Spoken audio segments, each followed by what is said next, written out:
السلام علیکم ورحمۃ اللہ وبرکاتہ۔ الحمد للہ کفا وسلام علی عبادہ الذین اصطفى، اما بعد۔ قال رسول اللہ صلی اللہ علیہ وسلم قد افلح ان صدق، رواہ البخاری، حدیث نمبر 46 نمبر کی صحیح بخاری کی حدیث ہے، لمبی حدیث ہے، اس کے اخیر کا میں نے ایک ٹکڑا صرف آپ کے سامنے پڑھا ہے۔ سچا مسلمان کون ہے؟ اسلامی بھائیو، آج کے زمانے کے اندر نام کے مسلمان بہت ہیں، حقیقی مسلمان بہت کم ہیں،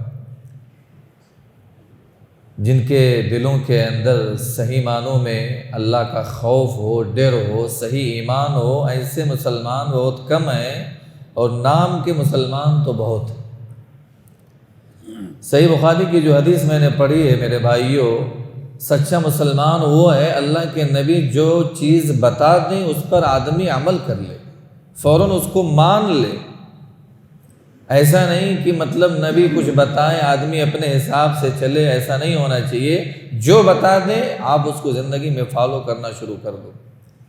حضرت طلحہ بن عبید اللہ رضی اللہ تعالیٰ عنہ اس حدیث کے راوی ہیں۔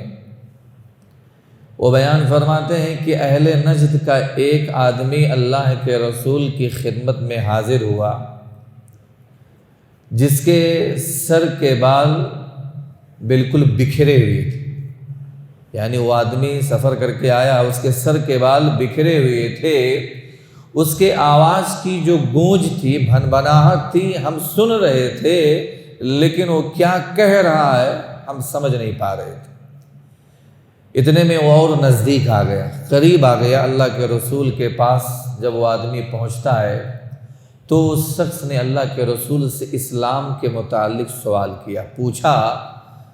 صحابہ کا بیان ہے کہ ہم نے جب سنا کہ وہ اللہ کے رسول سے اسلام کے بارے میں پوچھ رہا ہے تو اللہ کے نبی جناب محمد الرسول اللہ صلی اللہ علیہ وسلم نے بھی اس کو جواب دیا کہ اسلام دن اور رات میں 5 نمازوں کا پڑھنا ہے۔ اس آدمی نے سوال کیا، اللہ کے رسول کیا یہ 5 نمازوں کے علاوہ بھی میرے اوپر کچھ اور فرض ہے اس کے علاوہ؟ اللہ کے نبی نے کہا نہیں، ہاں یہ اور بات ہے کہ تم کچھ نفلی نماز پڑھو تو اور بات ہے، ورنہ 5 نمازوں کے علاوہ کوئی اور فرض نماز نہیں ہے، نفلی نماز پڑھ سکتے ہو۔ پھر آپ صلی اللہ علیہ وسلم نے اس کو رمضان کے روزے کے متعلق بیان فرمایا کہ تمہارے اوپر رمضان کے روزے فرض کیے گئے۔ اس آدمی نے پھر سوال کیا، کیا رمضان کے روزے کے علاوہ بھی میرے اوپر کچھ اور فرض ہے، کچھ اور روزے فرض ہیں؟ اللہ کے نبی نے کہا نہیں، صرف رمضان کے روزے فرض ہیں، ہاں اگر تم نفلی روزے رکھنا چاہو تو اور بات ہے، تو کوئی بات نہیں ہے، نفلی روزے رکھ سکتے ہو۔ پھر نبی اکرم صلی اللہ علیہ وسلم نے اس کو زکوٰۃ کے بارے میں بتلایا کہ تمہارے اوپر زکوٰۃ ہے، تو اس شخص نے سوال کیا کہ کیا اس زکوٰۃ کے علاوہ بھی میرے اوپر کوئی اور صدقہ فرض ہے؟